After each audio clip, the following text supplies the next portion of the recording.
Welcome back to Film vs. History. I'm sat beside Horatio Gould, and it's the final part of our epic series on Henry VIII. I'm currently holding my turkey leg microphone like a sort of, like one of the first open micer to get like a 10-minute spot, so they come back to open mics with a bit of cockiness. It looks like the world's worst knob, actually. It does, yeah. I mean, yeah, if that was your knob. What, the turkey leg? Yeah. Yeah, I mean, if it was a knob, it would be one of the world's worst ones. Well, it's a turkey. It's a leg of turkey. It's a cooked turkey But leg. his one specifically looks Yeah, like I guess, the yeah, world's to be worst honest, the photorealism of it, yeah, it is pretty nasty. knob-like. So now you've put that in the viewer's Sorry, I mind. For the rest of the episode, we're talking into two Well, horrid knobs. Speaking of the world's worst knob, we are dealing with a man Yes. today who has a 52-inch waist, a BMI of 51.9. Yes. A BMI that I can only dream Sure. of. A man who has live cultures in his legs, more live cultures, live civilizations. They Yes. are developing technologies. They Yes. have found fire. They're collectivizing. Yeah. They've there's art. There's a whole cave paintings down there. They've built cities around rivers. Yeah. You Yes. know, it's Maggot irrigation system. The maggot renaissance is happening in Henry's legs. He has Kafir thighs. Yes, there's a Henry VIII in Henry VIII's leg of the Maggot Kingdom. Russian doll in his leg, cutting off women's heads. He has, in probably my favourite move of toxic alpha maleness, decided that a German woman was disgusting and smelly and too ugly to fuck, whilst sitting on his own food bin of a leg.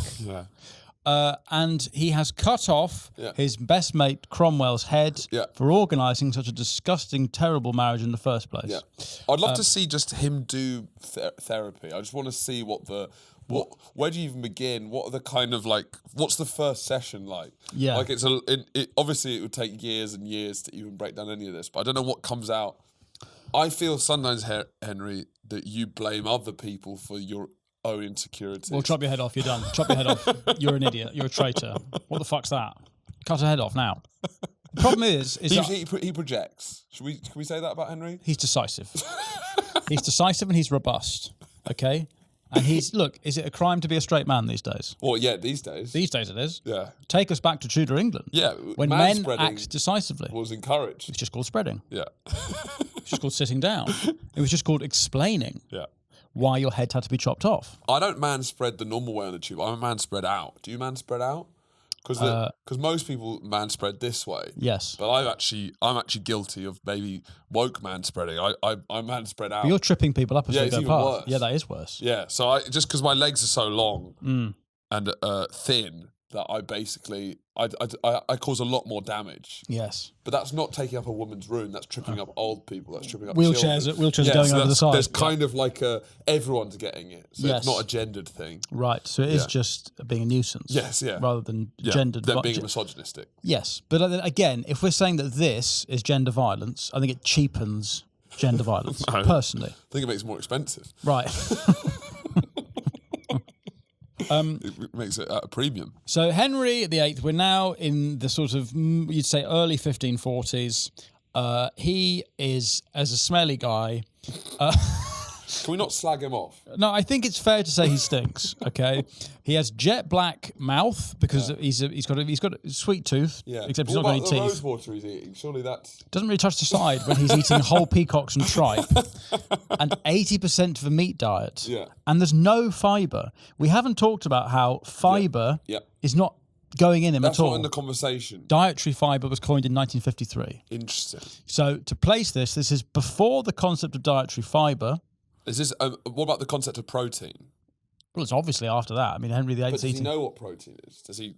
Tiber started when? What are you talking? Well, yeah, about? It's after the Tiber. No, don't rhyme it. Protein. When would the protein? Protein started when?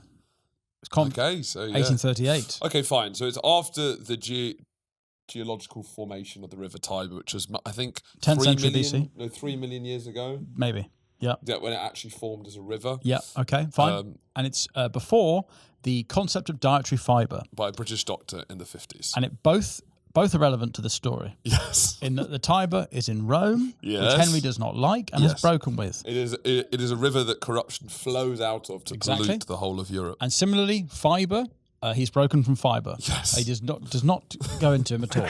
Wants nothing to do with fibre. He has reformed his own body, and it's now massive. Yeah. A BMI of 50. He's shitting blocks. Like, No, well, we need to get into his constipation, because I don't think anyone has ever been more constipated than Henry VIII in the 1540s. so he's constipated in a different way to Gandhi. Gandhi's constipated because he's only eating nuts. Yes. And not really eating anything, so his body is like doesn't have a lot to go off. Look, constipation covers birds and elephants, but they're different, all right? Gandhi's a bird. Yeah. Henry VIII is a blocked-up elephant, Yeah. okay?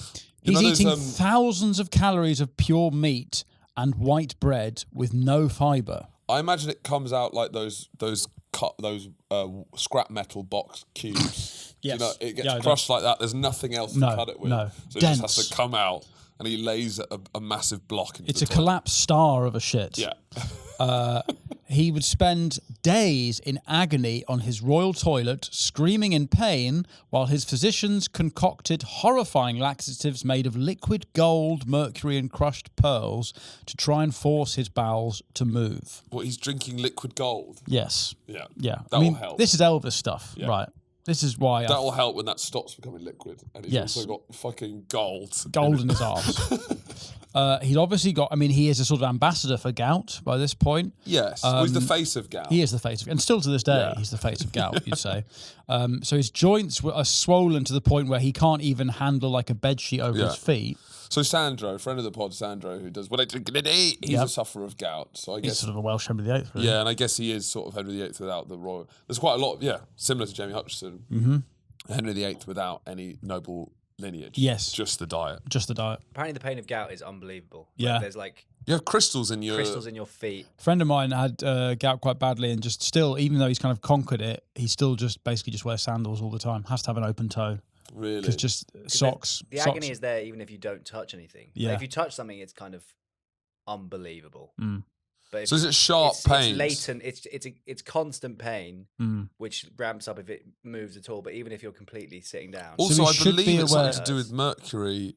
Rich foods are really bad for you. And to help him as a laxative, he's drinking mercury, which is also a poison. Yes. So I don't think that's helping his gout. No. But we should be aware when we're judging his actions that he is suffering from chronic pain. Right. Okay?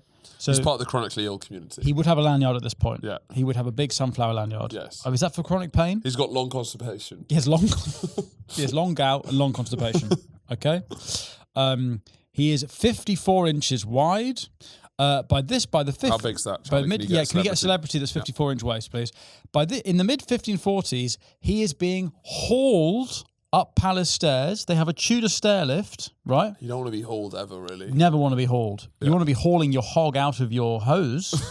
Sure. There are no prominent celebrities with a 54 inch waist. This is, well, our patrons will understand this. This is 5XL. Right. We often get comments when we release merch going, oh, it doesn't go up to 5XL. They're Henry VIII in our patrons, okay?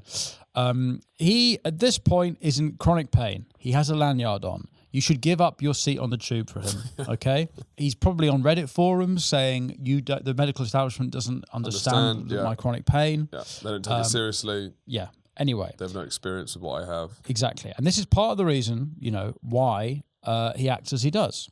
Now, at the day that Thomas Cromwell is beheaded as a result of catfishing him with Anne of Cleves, right, he marries a 17-year-old called Catherine Howard.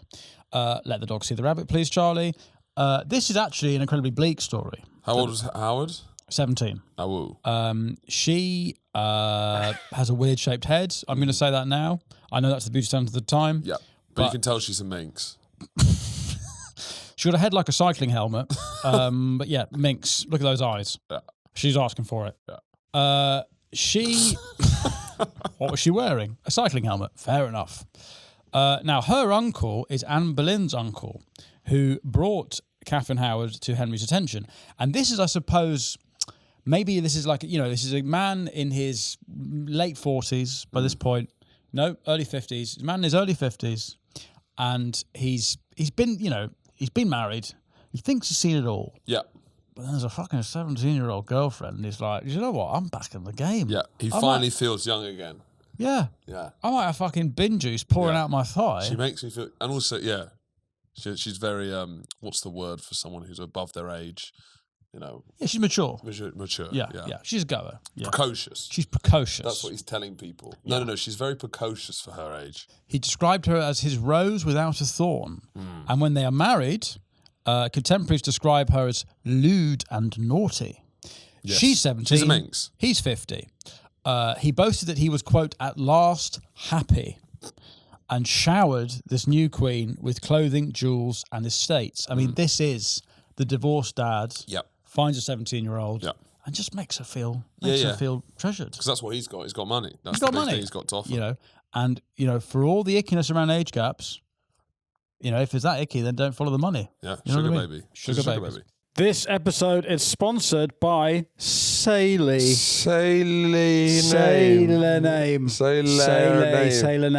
Yeah. It's an eSIM service app. Ladies. Yes. I apologise. I think this is for the girls. All right, take your pants back off. We're talking about Sailor. Take your pants off. We're talking about eSIM services. Sailor, if you've ever been lost abroad, pull the cord. If you've been really lost, Sailor will rescue you. Do you know what an eSIM is? Yes. Have you used one? No. Have you not? I don't know what an eSIM is. So an eSIM provides an internet connection whenever you travel. And you just do it as an app. You just go beep, beep, beep, and it's all done. Oh, right. So you switch the SIMs all internally. You don't have to use a little thing to get it out. This crucial piece of, is it software or hardware? Software. This is crucial software. This is making a hardware option into a software option. Wow. I've gone from soft to hard hearing you say that. Now, one eSIM can be installed once rather than installing a new one for each country. Yeah. Okay. So this reduces roaming fees, maybe even eliminating them. Lets you serve cunt in every country. Give this man a knighthood. Give him a knighthood. The built-in ad blocker that Sailor uses reduces your data usage by up to 28.6%.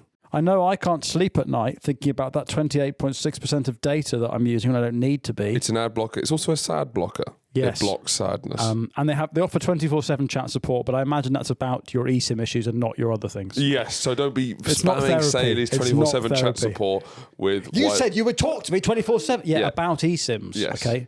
Not about your toxic mother. Yeah. So go to sailor.com/truther and you'll get 15% off. However, quite quickly there's trouble in paradise because Now, it says in the script he's physically repulsive. I think that's deeply offensive. Yes. Okay? He's chronically ill. And some people really like maggots pouring out of your leg. Yeah. Actually. Don't yuck my yum. Yeah. You may call that an ick. Some people call that a kink. One woman's ick is another woman's kink. All right? Yeah. Maybe Catherine Howard fucking loved sucking maggots out of his fetid thigh cunt. We can't know. Okay, maybe she got a frothing wide on at the thought of him having a frothing wide on. Right. Okay, with maggots pouring out of it. We can't know. Yeah. Anyway, he's still eating 5,000 calories a day.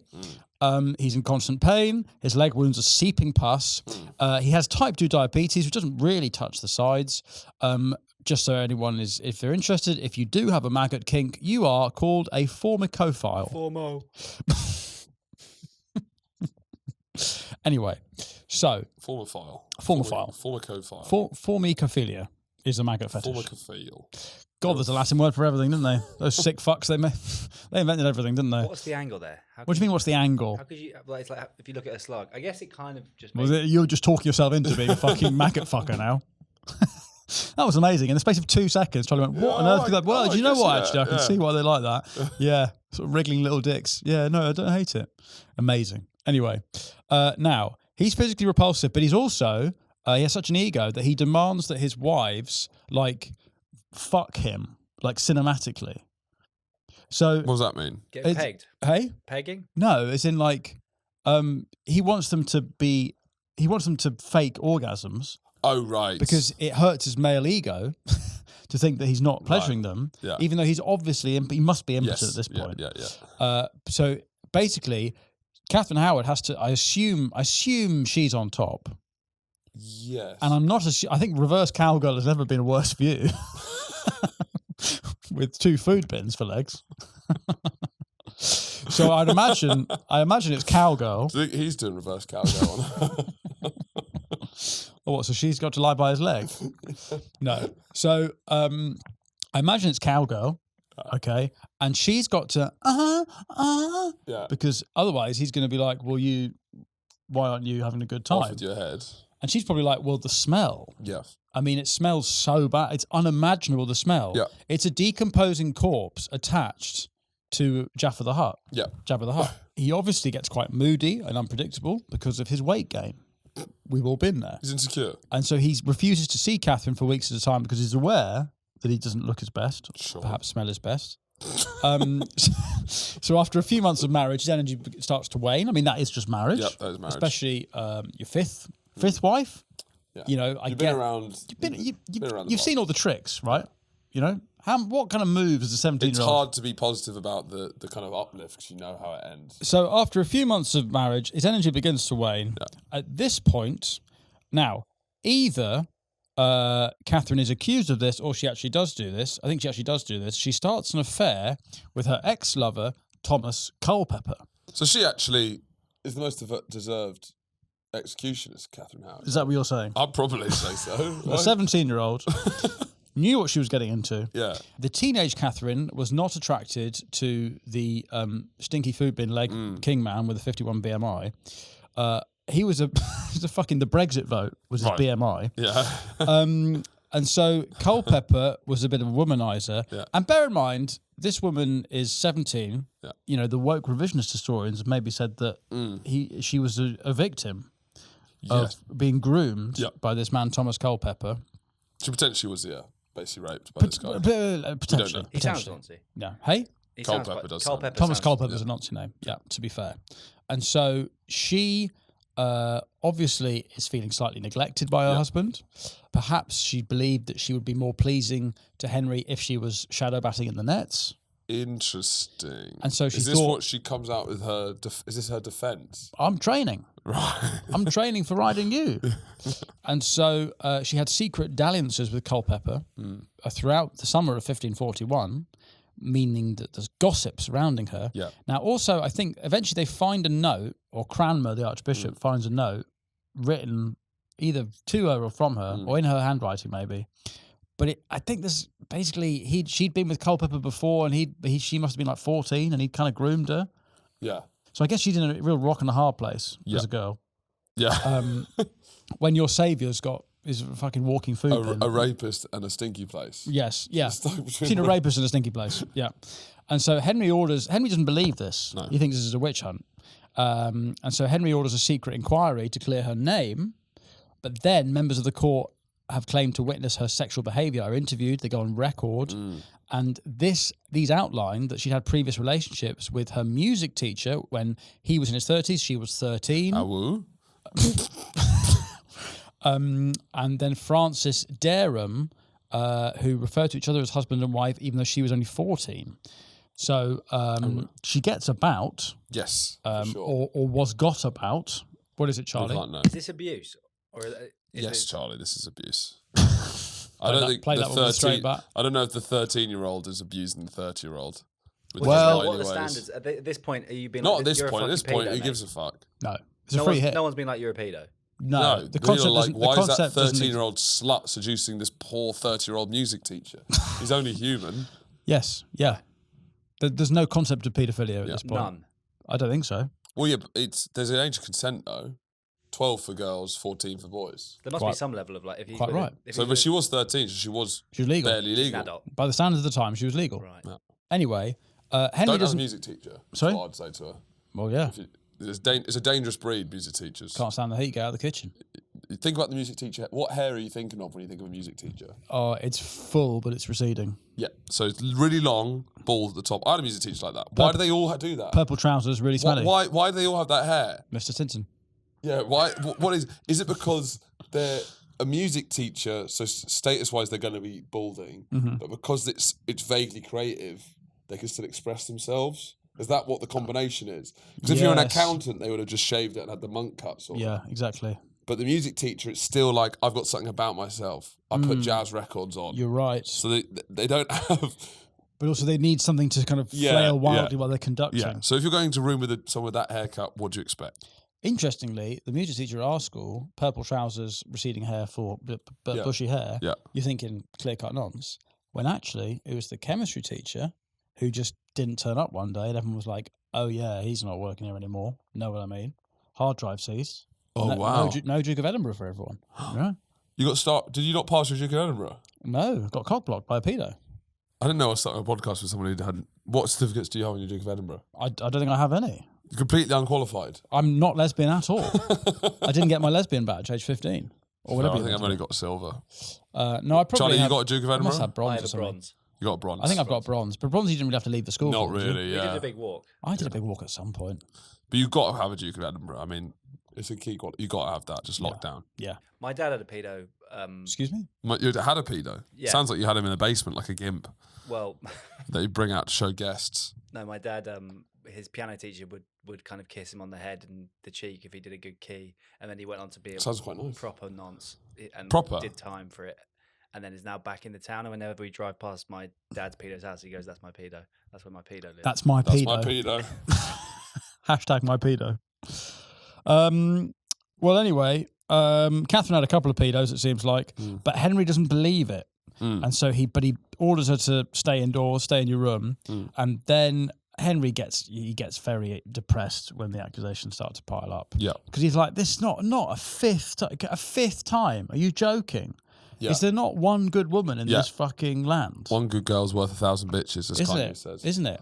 So then they find the love letter. Catherine gets interrogated by her uncle yet again, the Duke of Norfolk. Yeah. And Catherine weeps. This is the golden age of uncles. It really is. I mean, the most powerful uncle there's ever been, this guy. Two of his nieces are to be executed because he arranged marriages with the king. That's beast. That is cracking stuff, that. We don't talk enough about the uncle relationship, creepy uncle with the niece. It's always with the nephew. Yeah. But this is the nieces are getting killed because of this uncle's recklessness. Yeah. So even Cranmer finds, like, Catherine's estate when she's getting interrogated, and Cranmer finds this sad. He says, it would have pitied any man's heart to have looked upon her. Anyway, it's like, guards, nah. And then she confesses about her previous relationship, blah, blah, blah. She claims rape. We've been round this. We get it. We get it. This is not our first fucking wife She admits execution. to sexual misconduct before marriage, Yada, which is treason. Chop, chop. February 1542, Tower of London. What was the execution like? Well, Dereham, who was one of her pedos, gets hung, drawn, and quartered in 1541. Culpeper's beheaded, and then both heads are displayed in London Bridge. And then Catherine does not handle herself well at the execution. Doesn't cover herself with dignity. Boleyn was quite composed, obviously. She was hoping. Boleyn was expecting mercy, so But also she was playing using it up. as like a platform, you know, sort of feminist thing. Whereas Howard just kind of please, It's important please, to use please. your platform, Yes. but that platform was. She then got no platform, quite terrifically. But yes, Tower guards claim that she practiced placing her head in the block so she wouldn't panic publicly during the But execution. it didn't work. She didn't practice hard enough. Shadow batting. Hey? She's shadow batting with her own head. But she gets executed on the 13th of February, 1542. Yeah. Inside the tower rather than before a crowd. So behind closed doors. Maybe the crowd had been racist or something. Yes. Anyway, UEFA ban. Yeah. Someone threw a banana peel. Onto the execution. And then, well, that's all right. We're all here to watch an execution. That's as out punishment, 3-game ban. That's out of order, behind closed doors. But for the French ambassador says that she acknowledged that she deserved death and asked for prayers. So she came around in the end. Yeah, she gets it. So axe, 1 or 2 strokes. Henry VIII Not too bad. is looking on, going, quote, strikingly detached. But he must be almost cross-eyed at this point because it. Well, he's in a big fucking chair that's being hauled through ropes. Because his mind must be rotting as well. Well, his leg is gangrenous. Supposedly his mouth is black, and his leg is going black as well. Black. Yeah, but like rotten. His mouth is rotten from the inside. I don't think he can chew at this point. His leg is completely black. There's maggots and pus, but that's a good thing, they think. They're following him around with like perfume to try and cover the smell of maggots. His like attendants are throwing up all the time. He's 5 wives down. Howard has been dispatched. So that's the end of the middle order, right? Now we're going to the knights. We're into the tail now. We're into the tail. A couple of stubborn openers in Aragon and Berlin. But the middle order is we rattle through it really. Yeah. And then, by the time this is the night watchman, right? Trying to see us over. Yeah, she does a strikingly good job actually, Catherine Parr. Yeah. We get to now before we get to Catherine Parr. Probably the other consequential thing he does is form the Royal Navy. Yeah, which is the kind of beginning. I mean, this is also the beginning of modern Britain, the British Empire, colonialism under Elizabeth I, the kind of Virginia colonies, which is the sort of beginning of all that stuff. Yeah, and obviously the Royal Navy is the key part of all that, and he started that. So it's the Henry makes us Protestant and a seafaring power. Yeah. So he kind of begins the. But what actually happened when he started the Royal Navy? Because I didn't know that. Did we have boats before? What's going on? So he expanded dockyards at Portsmouth and established administrative bodies which evolved into the Navy Board. Yeah. The fleet became 50 vessels by 1547, having only previously been a handful of ships. Right. And then... So he organised it under one and then he builds a body that's responsible for shipbuilding and repairs and financing stuff. The big, I guess, sort of the 9/11 of his reign is the Mary Rose, which I've seen. I've been to see the Mary Rose. Is it a good day out? Yeah, I mean, it's like half a ship that's intact, and it's constantly having water poured on it. Why? To keep it intact. I think without it would just rot and fall away, maybe? I don't really understand. I imagine it's like if Henry VIII was lying in state, they'd just constantly be dousing. I mean, that's part of the what's good about this story is how it doesn't take like a poet to see the kind of the parallels, right? Of this giant hulking ship rotting away as his leg rots. So on the 19th of July 1545, there's a battle against the French in the Solent, and this flagship, the Mary Rose... There's a little Rose, gooch between the Isle of Wight and Portsmouth. Right? Yes, a bad place to gig. Yes. Anywhere on that south coast is pretty grim. Grim. Absolutely awful. Anyway, the flagship suddenly heels over. I am on tour. Flagship suddenly heels over and sinks, and Henry was watching from the shore. 500 men basically drown. It'd been modified over the years with heavier guns. Yes. Again, much like Henry, just getting heavier and heavier and heavier. And a gust of wind catches the sails, and it just water pours through the gun ports and then floods the vessel.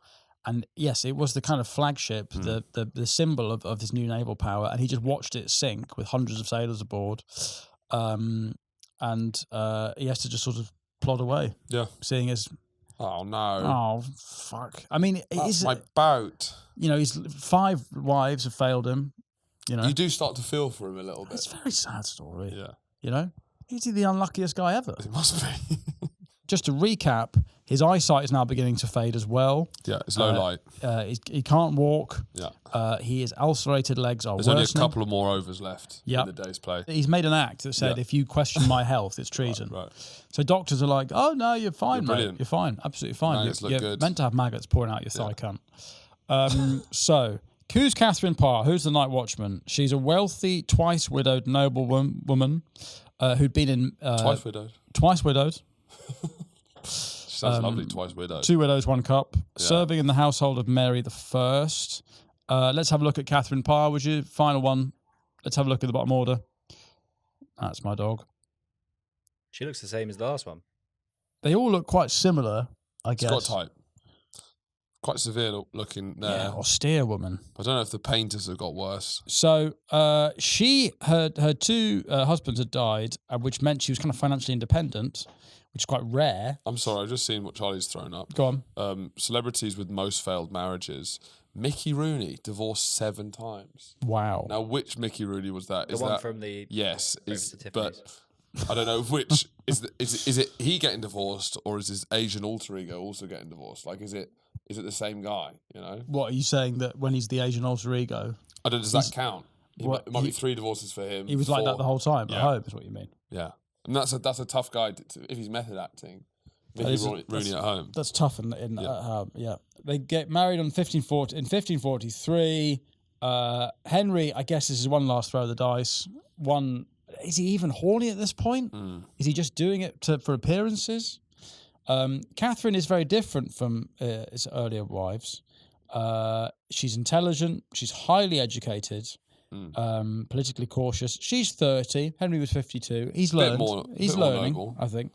And so she goes into it with kind of I think by this time she's like, is this a good idea, marrying a guy? She's looking at the track record. Yeah. She's thinking, this guy might be a bit toxic, actually. Yeah. Also, his leg's got maggots in it. Is it gold digging, or is it because you're forced to, otherwise you'll die? I think it's just the political... It's what politics. What does your uncle want for you? What does my uncle want? Yeah. keeping your uncle happy. He wants the best for me. Yeah. Every single time they've got an uncle that's making them do it. It seems that way. It seems to be a pattern. Yeah. Right. Uncles have never been more powerful than now. The golden age of uncles. Yes. Now uncles are... They're all pedos now. Ostracised to the shed. Yes. They're kind of on their own at family gatherings. They're staring at the wall. Yeah. So the marriage was not passionate, more about survival and companionship. I guess it's impossible for Henry to be intimate. Yeah. He's essentially on a big wooden wheelchair. She was his carer, really. Yeah, I suppose. Yeah. But she was successful as a stepmom. You forget got all 3 children at this point. 2 girls and a boy who are looking for a stepmom. I mean, the stability for them. You come from a broken home. Yes. That's one thing, but this is insane. This is much more complicated than my setup. So Henry trusted her more than any wife since Jane Seymour. She is also the first woman in England to publish a book under her own name. Really? The Lamentations of a Sinner. Okay. Right. Emo. Is that like the 16th century diary of a CEO? What's that about? 3-part sequence of reflections. Also, his court was also the first documented black person in England. Really? A trumpeter. Yes. John B. John B. To place this is the first black person is in England. Yeah. So it's under Catherine that Mary and Elizabeth get restored to line of succession. Yeah. So that Edward, his son, is first, then Mary, then Elizabeth, which gets reinforced in Henry's will. Now let's get to his death because this is probably the funniest bit of this is it's a fantastic end. Yeah. So by the time of his death, Henry is over £300. Wow, what's £300? Go £300 in kilos. That's this pretty is about American documentary fact. 150, 160 kilos. Let's just see what sort of fact, because there's my £500 live. Kilos. I want to see what they look like. £300 man. Okay. Yeah. But imagine that with loads of like maggots and right. a completely black mouth. Right. Okay, good. I got an image now. Do you think with modern medicine he could have been sorted if they just like probably yeah, because a huge amount was the constantly open wound. Yeah, plasters which could have been sorted. Plasters in a year at least. So he spent his last Christmas at Whitehall, visibly dying. He's completely confined to his chambers. He's being hauled around on like a sort of sled. Yeah, and on January 1547, he is dying. He is unconscious, semi-conscious. He probably dies from complete organ failure, shut down. Also, he has several bouts of sepsis. Right. Because he's just got maggots in his leg the whole time. His last words supposedly were, "God save me from the tyranny of the popes." So he's blaming the Pope for this. I mean, Clarkson till the end. Till the end, bringing that up. They bury him in a coffin with like a lead top, like the Chernobyl guys. Yes. They then are transporting him to the day before the funeral, but then they leave him in a church overnight, and his body fucking explodes like a whale on a beach. Yeah. Just bursts. Yeah. Right. The coffin breaks open, and the next morning, he is found with dogs eating. Yeah, because he drips through, right? The melted leg. Yeah. So, Charlie, can you just get a video of a whale exploding on a beach? Yeah. Because that is how... I mean, that's the way to go out. That's the way Clarkson should go out. The way Clarkson will die. Clarkson will be stranded on a beach. Just the beer, the lager, the latent lager belly will just pop. I mean, this is the straightest way to die, I think. This is what a straight male burial should be. This is how This is how I'm going to be at the end. Just a camera captures the moment a sperm whale carcass which washed up. Wow. Just all your guts thrown against the building. Flying against the pavilion. Guts everywhere. Henry VIII at the end. Fucking hell. So what's he done there? What's he done there?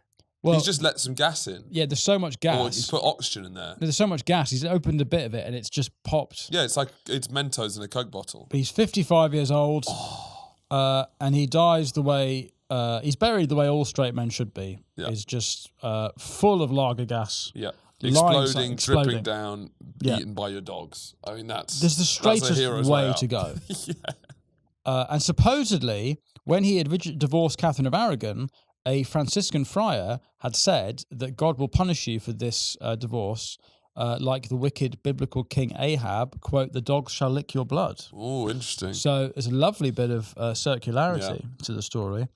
And so he dies in 1547, and immediately after Henry's death, power shifts to make sure that his weak, sneezing son, Edward VI, will become king. And Catherine Parr, the night watchman, makes it to the end of play, outlasts them all. Yeah. Jack Leach at the end, heroic. Applause. So that's the end of Henry's story. I mean, I guess to sum up, he is so intrinsically English, as we've been saying. He's the Platonic ideal of a king, the idea that you most grab to when you think of a king. Yes, but also the excess. What he does has been so relevant now. You still go to Hampton Court Palace, a lot of the things built in that time, the Royal Navy, the break from Rome, it's still all very much a current thing. But also he is, Black trumpeters. He saw that being a big thing before anyone else did. Are we saying he invents jazz? I'm saying that. Henry VIII. I'm at least saying that he sees the potential of jazz. Surely. Yeah. I think the size of him means that he can't not be a caricature for tyrannical excess. Yeah. And it's something we don't really see. Is it a Greek myth of hubris as well? I mean, I don't know if it's hubristic because he's the same throughout. Yeah. He doesn't go on a journey really. Well, he does go on a journey. He falls off a horse and then just gets fatter and madder. That's a journey. He grows. He does grow. There's a lot of personal growth. There is a lot of personal growth, but it's sideways.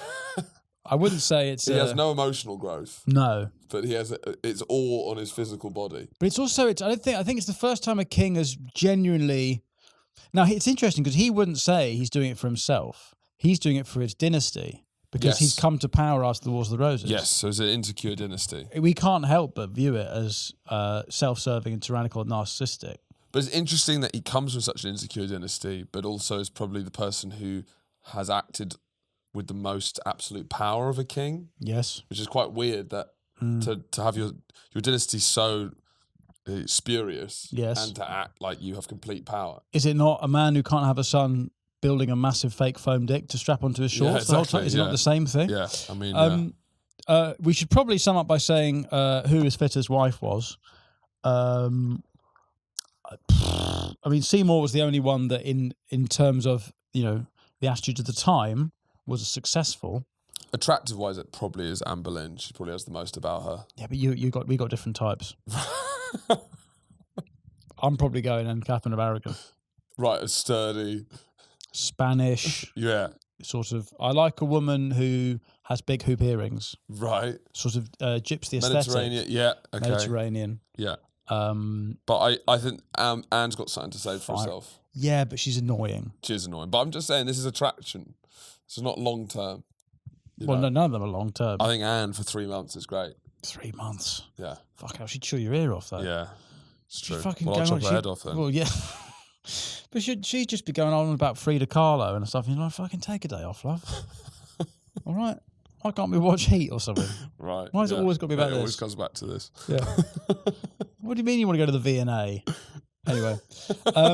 Charlie, what have you learned? Henry VIII. Presumably this was something you knew a bit about. I know about Henry VIII. I've heard of him. Some people fancy slugs. I've put his wives as slugs. We can look at them. Right, zoom in, Charlie. What you've made. So I think what you've learned is that you've actually got a maggot fetish. I like slugs. And you've got. Should we let the dog see the slug rabbits then? We've got Catherine of Aragon, top left. Now, which slug would you find most attractive? I'll tell you what, it's not your one. Anne Boleyn's a fucking bunter of a slug. Boleyn got absolutely killed in this AI animation. Catherine Parr. No, I don't like the dark colour. I think Aragon's the best looking slug. Catherine Howard and she looks sweet. Catherine Howard looks quite sweet. No. Yeah, Aragon looks most regal. No, I disagree. Seymour looks clapped. Seymour's eyes are too far apart. Catherine Parr's hideous. But you want to fuck that Catherine Aragon slug? Catherine Aragon's got something about it. I want that slug to get on my snail trail. Anyway, we'll leave you on this image of the wives of Henry VIII as slugs. Yeah. Thank you so much for joining us on this journey. A great man, an English hero. A victim. A chronically ill victim. A victim of, what's the opposite of misogyny? Misandry. A victim of misandry. Yeah. A serial misandrist victim. Yeah. Who bravely broke with Rome, course-corrected our country, And what a hero he is. The long road to Jeremy Clarkson. Thanks for joining us. We'll see you on the Patreon tomorrow for our review of The Other Berlin Girl. But if not, we will see you next week for a brand new topic. From all of us here, goodbye. Goodbye.